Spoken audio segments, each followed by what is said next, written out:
ഇന്ത്യയുടെ സാമ്പത്തിക ചരിത്രത്തിലെ തന്നെ ഒരു ബഹുലമായ സംഭവത്തിന് സാക്ഷ്യം വഹിക്കാൻ പോവുകയാണ് നമ്മൾ ഓരോരുത്തരും.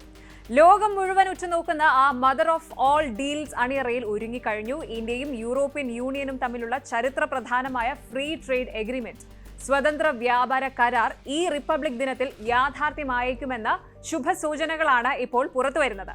എന്തുകൊണ്ടാണ് ഈ ഒരു ഡീല് ഇത്രയും അധികം സ്പെഷ്യൽ ആകുന്നത്? 200 കോടി ജനങ്ങൾ, ലോക GDP-യുടെ 25%. ഈ കണക്കുകൾ കേൾക്കുമ്പോൾ തന്നെ ഇതിന്റെ വ്യാപ്തി നിങ്ങൾക്ക് ഊഹിക്കാമല്ലോ. ദാവോസിൽ നടന്ന ലോക സാമ്പത്തിക ഉച്ചകോടിയിൽ European commission president Ursula von der Leyen നൽകിയ അപ്ഡേറ്റും വരാനിരിക്കുന്ന റിപ്പബ്ലിക് ദിന പരേഡും തമ്മിലുള്ള ബന്ധം എന്താണ് പരിശോധിക്കാം. നമ്മൾ കുറെ കാലമായി കേൾക്കുന്ന ഒന്നാണ് ഇന്ത്യയും യൂറോപ്യൻ യൂണിയനും തമ്മിലുള്ള ഫ്രീ ട്രേഡ് എഗ്രിമെന്റ് എന്ന് പറയുന്നത്. ഇപ്പോഴിതാ സ്വിറ്റ്സർലാൻഡിലെ ദാവോസിൽ വെച്ച് ഇതിനെക്കുറിച്ച് വളരെ പോസിറ്റീവായ ഒരു കാര്യം European commission president Ursula von der Leyen പറഞ്ഞിരിക്കുകയാണ്. അവരിതിനെ വിശേഷിപ്പിച്ചത് മദർ ഓഫ് ഓൾ ഡീൽസ് എന്നാണ്. ഈ ഒരു കരാർ ഒപ്പിട്ട് കഴിഞ്ഞാൽ ഇന്ത്യക്കും യൂറോപ്പിനും ഇടയിലുള്ള ബിസിനസ് രീതി തന്നെ മറിയും. വെറുതെ ഒരു കരാർ എന്നല്ല ഇതിനെ വിളിക്കേണ്ടത്. ഇതൊരു ഗെയിം ചേഞ്ചർ ആണ്. കാരണം 200 കോടി ജനങ്ങളുള്ള ഒരു കൂറ്റൻ മാർക്കറ്റാണ് ഇതിലൂടെ തുറക്കപ്പെടാൻ പോകുന്നത്. അതായത് ഗ്ലോബൽ GDP, ലോകത്തിലെ മൊത്തം ഉൽപാദനത്തിന്റെ 25% നിയന്ത്രിക്കുന്ന 2 ശക്തികൾ ഒന്നിക്കുകയാണ്. സംഗതി ചില്ലറയല്ല. ഇനി എന്താണ് ഈ മദർ ഓഫ് ഓൾ ഡീൽസ്? ഇതൊരു ചെറിയ കളിയല്ല. 2007 തുടങ്ങിയ ചർച്ചകളാണിത്. ഏകദേശം 19 വർഷത്തെ കാത്തിരിപ്പ്. ഈ റിപ്പബ്ലിക് ദിനത്തിൽ പരേഡിന് മുഖ്യ അതിഥികളായി എത്തുന്നത് ഉർസുല വോൺ ഡെർ ലെയനും അതുപോലെ യൂറോപ്യൻ കൗൺസിൽ പ്രസിഡന്റ് ആന്റോണിയോ കോസ്റ്റയുമാണ്. റിപ്പബ്ലിക് ദിനത്തിൽ തന്നെ ഈ ഒരു ചരിത്ര കരാർ പ്രഖ്യാപിക്കപ്പെട്ടാൽ അത് ഇന്ത്യയുടെ 19ാമത്തെ ഫ്രീ ട്രേഡ് എഗ്രിമെന്റ് ആയിരിക്കും.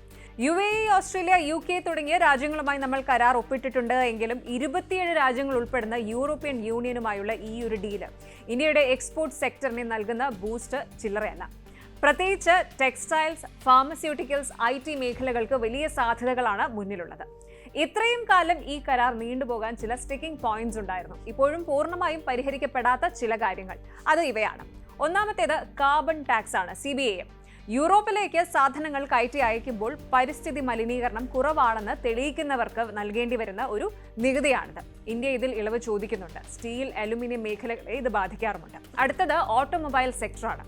യൂറോപ്യൻ കാറുകൾക്ക് ഇന്ത്യയിൽ ടാക്സ് കുറയ്ക്കണമെന്ന് അവർ ആവശ്യപ്പെടുന്നു. എന്നാൽ ഇത് നമ്മുടെ ആഭ്യന്തര നിർമ്മാതാക്കളെ ബാധിക്കുമോ എന്ന ആശങ്ക ഇന്ത്യക്കുണ്ട്. ഇനി മൂന്നാമത്തെ കാര്യം എന്ന് പറയുന്നത് മരുന്നുകളുടെ വിലയാണ്. ഇന്ത്യൻ മരുന്ന് കമ്പനികൾ ലോകത്തിന് താങ്ങാനാവുന്ന വിലയിൽ മരുന്നുകൾ നൽകുന്നവരാണ്. യൂറോപ്പിലെ കടുത്ത പേറ്റന്റ് നിയമങ്ങൾ നമ്മുടെ ഈ ഒരു മേഖലയെ തളർത്താതിരിക്കാൻ ഇന്ത്യ പൊരുതുകയാണ്. നാലാമതായി പ്രൊഫഷണലുകളുടെ യാത്രയാണ്. ഇന്ത്യൻ IT പ്രൊഫഷണലുകൾക്കും ഡോക്ടർമാർക്കും യൂറോപ്പിൽ എളുപ്പത്തിൽ ജോലി ചെയ്യാനുള്ള വീസ ഇളവുകൾ ഇന്ത്യ ആവശ്യപ്പെടുന്നുണ്ട്. ഇതൊക്കെ കൊണ്ടാണ് ഇത്രയും കാലം ഇത് വൈകിയത്. എന്നാൽ എന്തുകൊണ്ടാണ് ഇപ്പോൾ എന്ന സംശയം, അല്ലെങ്കിൽ എന്തുകൊണ്ടാണ് ഇപ്പോൾ ഇത്ര ധൃതി എന്നുള്ള സംശയം, അതിന് ഒരു പ്രത്യേക കാരണമുണ്ട്. അത് ഡൊണാൾഡ് ട്രംപ് ഫാക്ടറാണ്. അമേരിക്കയിൽ ട്രംപ് അധികാരത്തിൽ വന്നതോടെ പല രാജ്യങ്ങൾക്കും മേൽ വമ്പൻ താരിഫുകൾ ഏർപ്പെടുത്തുമെന്ന് ഭീഷണിപ്പെടുത്തിയിട്ടുണ്ട്. ഇന്ത്യക്കും യൂറോപ്പിനും ഇത് ഒരുപോലെ ഭീഷണിയാണ്. അതുകൊണ്ട് തന്നെ അമേരിക്കയെ മാത്രം ആശ്രയിക്കാതെ യൂറോപ്പും ഇന്ത്യയും തമ്മിലുള്ള ബന്ധം ശക്തമാക്കുക എന്നത് 2 കൂട്ടരുടെയും ആവശ്യമായി മാറി. ഡീറിസ്കിംഗ് എന്നാണ് ഇതിനെ ബിസിനസ് ഭാഷയിൽ പറയുന്നത്. അടുത്തത് ഇനി ഇന്ത്യക്ക് എന്ത് കിട്ടുമെന്നുള്ള ചോദ്യമാണ്. ഇന്ത്യൻ എക്സ്പോർട്ടേഴ്സ്, അതായത് ഇന്ത്യൻ കയറ്റുമതിക്കാർക്ക് ഇത് വലിയൊരു വാതിൽ തുറന്നു കൊടുക്കും. പ്രത്യേകിച്ച് നമ്മുടെ വസ്ത്രവ്യാപാരം, പാദരക്ഷകൾ, IT സേവനങ്ങൾ എന്നിവയ്ക്ക് യൂറോപ്യൻ വിപണിയിൽ കൂടുതൽ സ്വീകാര്യത ലഭിക്കും. നിലവിൽ വിയറ്റ്നാം, ബംഗ്ലാദേശ് തുടങ്ങിയ രാജ്യങ്ങളിൽ നിന്നുള്ള തുണിത്തരങ്ങൾക്ക് യൂറോപ്പിൽ ടാക്സ് കുറവാണ്. ഈ കരാർ വരുന്നതോടെ ഇന്ത്യക്കും ആ ഒരു ആനുകൂല്യം ലഭിക്കും. ഇത് ലക്ഷക്കണക്കിന് പുതിയ തൊഴിലവസരങ്ങൾ സൃഷ്ടിക്കുമെന്നാണ് കരുതപ്പെടുന്നത്.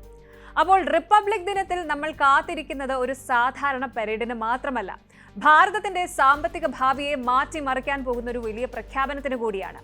ഈ മദർ ഓഫ് ഓൾ ഡീൽസ് വഴി യൂറോപ്യൻ ഷോപ്പുകളിൽ മെയ്ഡ് ഇൻ ഇന്ത്യ ഉൽപ്പന്നങ്ങൾ നിറയുന്നത് കാണാൻ നമുക്ക് അധികം കാത്തിരിക്കേണ്ടി വരില്ല. പക്ഷെ ഒരു ചോദ്യം ഇനിയും ബാക്കിയുണ്ട്. കടുത്ത പരിസ്ഥിതി നിയമങ്ങളും അതുപോലെ ഓട്ടോമൊബൈൽ ടാക്സ് ഇളവുകളും ഇന്ത്യക്ക് തിരിച്ചടിയാകുമോ എന്നുള്ള ചോദ്യം. അതൊരു കംപ്ലീറ്റ് വിൻ വിൻ സിറ്റുവേഷൻ ആയിരിക്കുമോ? ഇതൊക്കെ വരും നാളുകളിൽ അറിയാം. കൂടുതൽ വാർത്തകൾക്ക് News 18 Keralam YouTube channel subscribe ചെയ്യുക.